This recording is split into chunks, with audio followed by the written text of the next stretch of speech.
Hello and welcome to the Global Church Project. I'm Graham Hill. Barbara Lai has taught theology and ministry in Asia, Canada, the United States and the UK. For almost 20 years, Barbara Lai served on the faculty of Tyndale Seminary, teaching the Old Testament and directing the Pastoral and Chinese Ministry program. She views her role as that of a shepherd teacher and scholar saint, which she's exemplified in her teaching, writing and scholarship.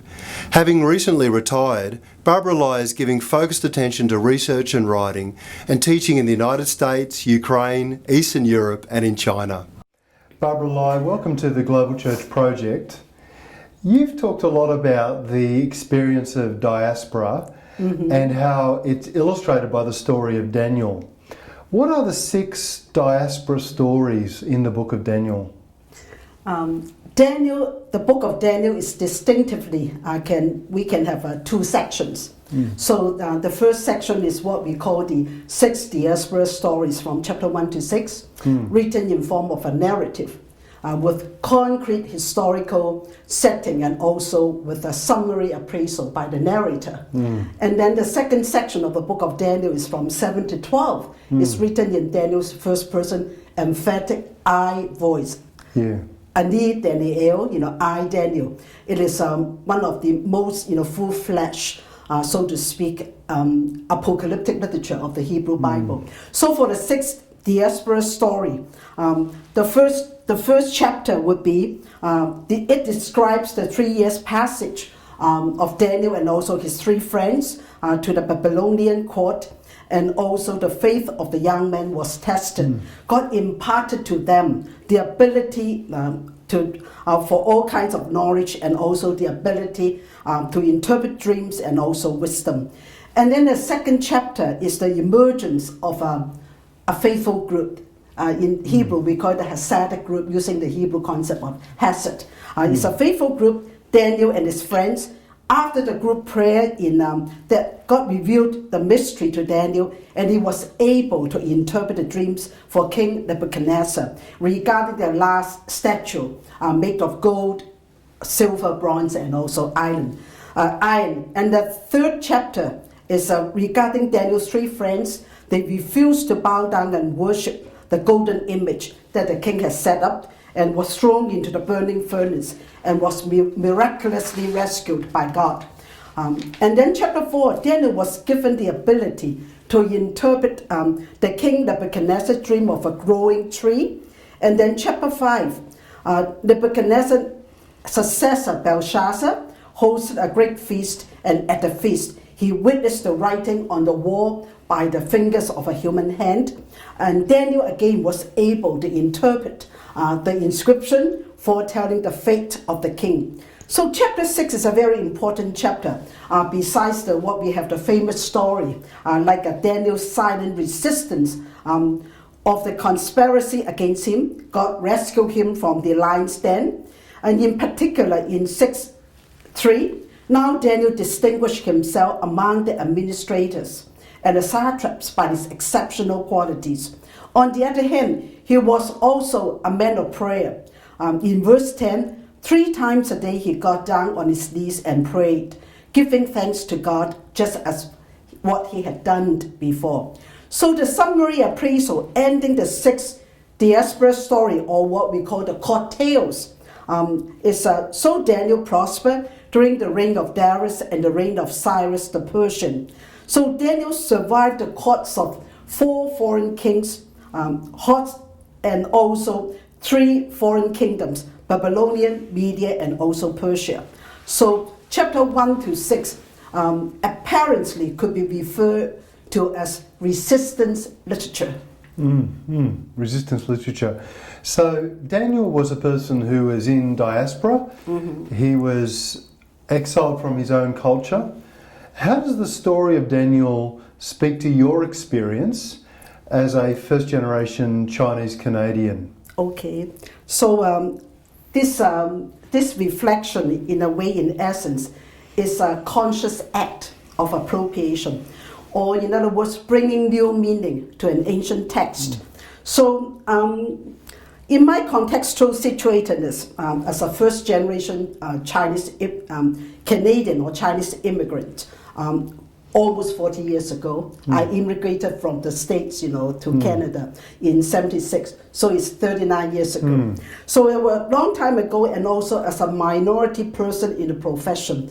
Recently, I did go live, on women biblical scholars in Canada. Yeah. I was the only one, so-called non-white woman biblical scholar. So this is... You're kind of feeling a little bit of bitterness, in terms of, I've trained, many PhD students, Asian, women students, but to be recognized as a biblical scholar is something else, okay? So in my contextual situatedness as first generation Chinese Canadian immigrant and as a minority person in the profession, I see first, I look at the diaspora of Daniel. On the one hand, it's not quite like my own experience.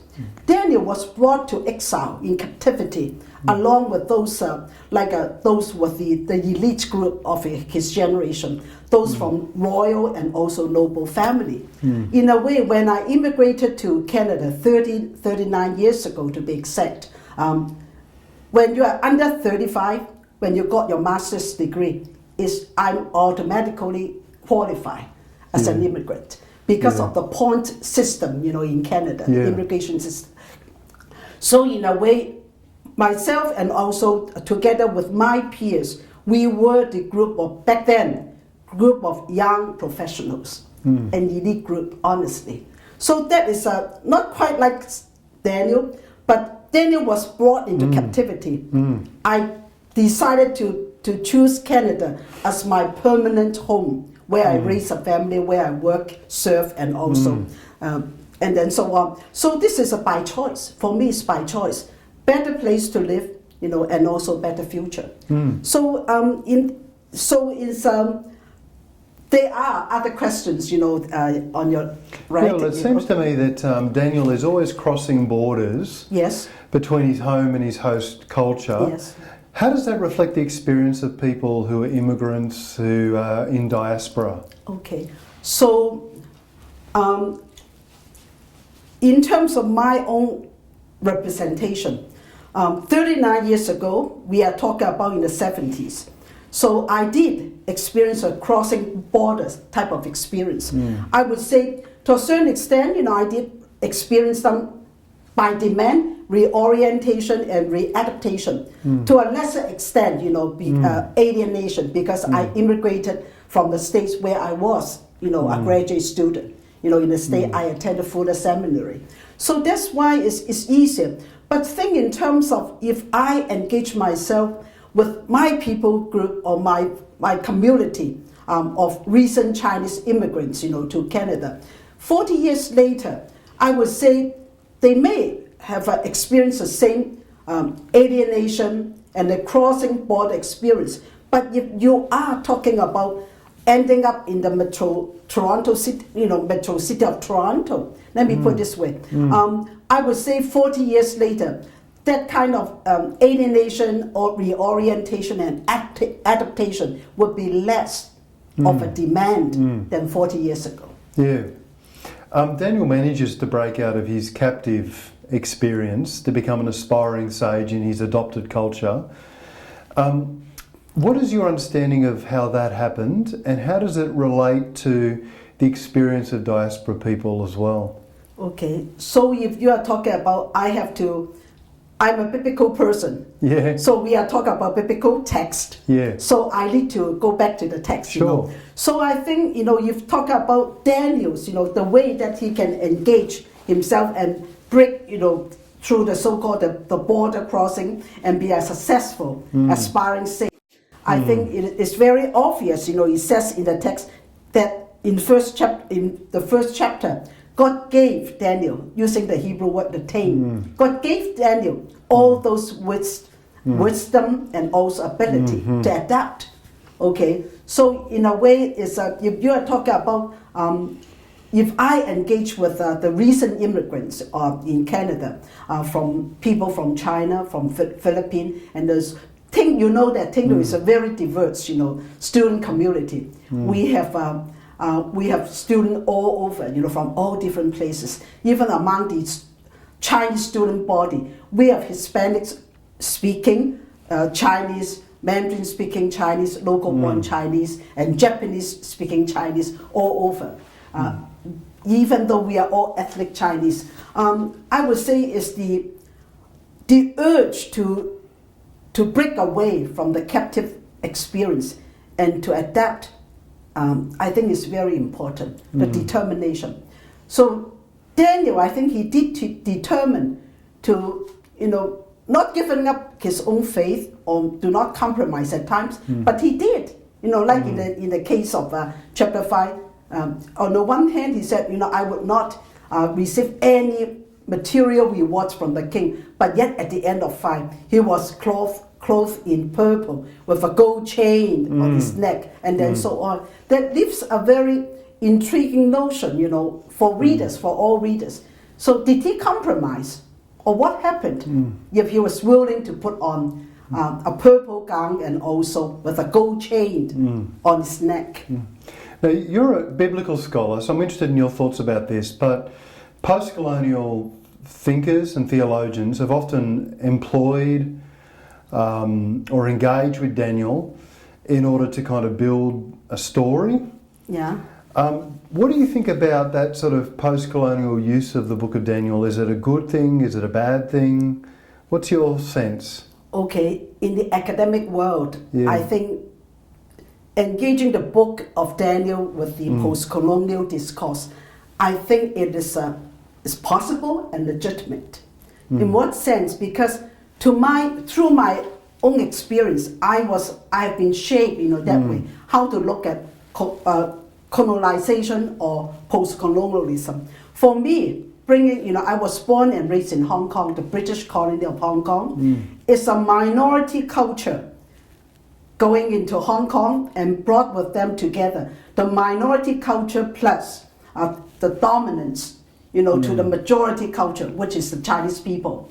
So they dominated the people of Hong Kong for so long, to the extent, it's the dominancy is the resistance of this dominancy. I think is natural for people like from my background. Not until I ended up studying for my doctoral, at University of Sheffield in England. So every single thing is I can recognize. Even the sewer system is after Britain. Even the way we address to people is after Britain. Because it is it's the kind of dominancy. I went through the English stream of high school in Hong Kong. I was given no option, to pick a so-called a Christian name. Barbara is a Christian name. Just having that my Chinese name is May, it's easy for people to pronounce, when transliterated into English. But like I have my own, fellow, my peers, they oftentimes, they were forced to pick a Christian name, just like the case in the Book of Daniel. They were forced to have a Babylonian name, not a Hebrew name. Because naming of a person is important for the Asian, particularly for the Chinese family. Because just like the Hebrew, name and reality are one. It's the same thing. So you know what it feels like to be under control, under domination. But with a minority culture. Minority culture. You see what I mean? Yeah. Minority culture come into dominancy of a majority culture, which the people of Hong Kong, Chinese people. Ah, yes, yeah. Now, so that is my shaping of the idea of post-colonialism. You ask the question, is it a good thing, to approach the book like the whole wave of post-colonial discourse has been, put into the Book of Daniel, particularly after 1997, Hong Kong people, So on in the academic field, I think it is possible, it's legitimate. That's good. Now, Daniel, while he was in exile, he lived with uncertainty about the future, but also with a sense of hope in the promises of God and so on. What's it feel like for people in diaspora to live with uncertainty about the future, but also to somehow embrace hope? Okay. So we are talking about a biblical text called the Book of Daniel. I would say, theologically speaking, The God, the apocalyptic God in the book of Daniel, his intervention is over and beyond human history. So in a way, before I pick up, this is one of my, the book of Daniel and also apocalyptic literature is one of my signature courses at Tyndale. So before I took up teaching the course every other year, maybe more than 10 years ago, in my view of God, I've never had the idea that my God is also an apocalyptic God. You know, maybe in my lifetime, I won't be able to witness, God's intervention. But with the view of the apocalyptic God, I'm talking about the God in the book of Daniel, not talking about Daniel only. So my appropriation would be, our God will eventually, he triumphs over all the dark forces, or as we look at the magnitude and intensity of senseless human suffering all around us. So maybe in our lifetime we won't come to terms with how come the whole world is chaotic, but have faith in the apocalyptic God. I think is churches today, we need to preach more and study more on the book of Daniel, in particular so-called the apocalyptic portion of the book 7 to 12. Now, when you read Daniel, he seems to, as a minority person in a foreign setting, he seems to be relying on wit and humour and satire. Satire. Do you see Daniel doing that? Yes, it is very textual, because biblical we're still talking about biblical interpretation, right? Making new meaning from the ancient text. So in the case of Daniel, I would say Daniel, there are two reading strategy in terms of then, reading how do we interpret Daniel's success, from a captive status to an aspiring sage. One will be represented by Farewell. She was saying, basically because of Darius, the King Darius legislation that promoting Daniel to the prime minister of the whole province. So that was the reason for his success. But if you look at David Valada in his Lions and Orphans, in that book, he was proposing another reading strategy. He was saying Daniel's success because of, if you read in particular first 6 chapters of the book of Daniel, it is what we call satirical literature, Manichaean satirical literature. For example, like the description of the king Darius, when he woke up in the morning, going to the lion den, finding Daniel, were you there? So the Hebrew description of he was tiptoeing. So the whole objective of chapter 6 is to contrast a weak and fearful king with a bold, courageous, and very competent Daniel. It is satire in a way.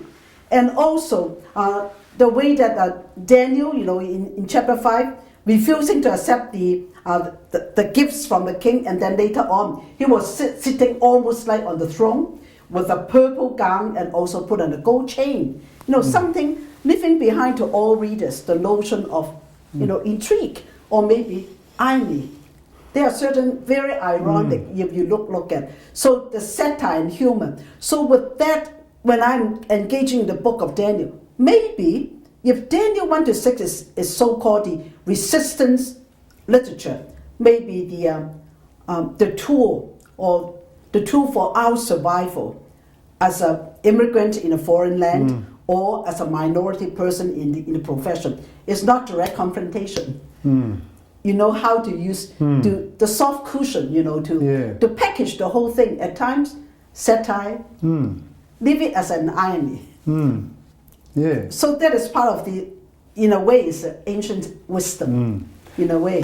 Yeah, very good. Now, what other things do you think that the book of Daniel, can teach us as Christians today?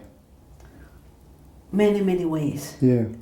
You want me to name one or two? Or? Yeah, just one or two ways that you think really Daniel speaks powerfully to us as Christians today. Okay. First, I would think embrace, the revelation about the apocalyptic God. So we need, in our view of God, we need to embrace that our God is also an apocalyptic God. So I think that can sustain us to even not able to come to terms with a lot of chaotic things that are happening around us, to help us to move forward with glimpses of hope, to the future. And then second thing is, I don't know why, whether I'm Chinese, I'm woman, or I'm Asian or whatever, I was immensely drawn, to the contrast between Daniel's public self as portrayed by the narrator in 1-6 and his private self as self-represented in this emphatic I, Daniel. So chapter 7-12, the apocalyptic portion of the book is written in first-person I voice. So, I did look into the inner life of Daniel. I think we all Christians, all pastors, the book of Daniel is a profoundly pastoral book. So we all have a little Daniel inside of us. I did allude to the idea of a cognitive dissonance. Always there's a dissonance between one's expected role and also one's lived experience. Yeah, because Daniel was an aspiring sage, but also a dysfunctional seer as well. So there was dissonance in him, wasn't there? Yes. In this situation. Yes, but the thing is, I think it's in chapter 7. And he got up and attended to the king's business, even though, he was appalled by the vision. He lay ill for several days. He could not eat and then could not function properly. But all those things happened during the night time. Okay. Yeah. And also the book of Daniel, all chapters are not arranged in chronological order. Chapter 7-8 should be before chapter 6 with King Darius. So when you line up all those incidents as foretold, as told from the mouth of from the pen of the narrator, or from Daniel's eye voice. So he was reduced to a dysfunctional seer during the nighttime, but during the daytime, he was interpreting dreams and visions. So it's very intriguing when I look at this person. Pastors among us, when we look at, no matter what miserable stage you were in the previous night, but still, you and I, we still have to get up and attend to our King's business. Yeah. And you see that sometimes people who are in diaspora, who are minority people living in certain cultures, they feel this cognitive dissonance too between, am I a sage in this culture or am I a dysfunctional seer? What am I? Do you see some of that playing out? I would think so. Yeah. In my own path as a shepherd teacher and scholar saint, I would say so. So it's natural. I have a little Daniel inside me, and when I share the same thing to my advanced Bible elective students, more mature and then more advanced Bible students taking the book of Daniel as an advanced Bible electives, they all feel the same way. We do have a Daniel inside of us. Now, what do you think are some of the things that diaspora communities can teach other churches in the West today? I know this is a very big question, but it is a very big question. But we've noticed, for instance, in Australia, and I think it's true here in Canada too, that a lot of the diaspora communities, immigrant churches, are growing rapidly. What are some of the things that other churches in the West can learn from these communities? Okay, you use the word learn, I think is very good. So the West in the world setting, to the best of my understanding, from the recent past, recent history to the present, is the dominant minority culture. Yeah. Minority, but still dominant. Yeah. The same things is happening in one classroom, my classroom of 30 students, medium-sized classroom, 30 students, or in the Metro Toronto, or in Canada, in Los Angeles, or in New York City, or in Texas.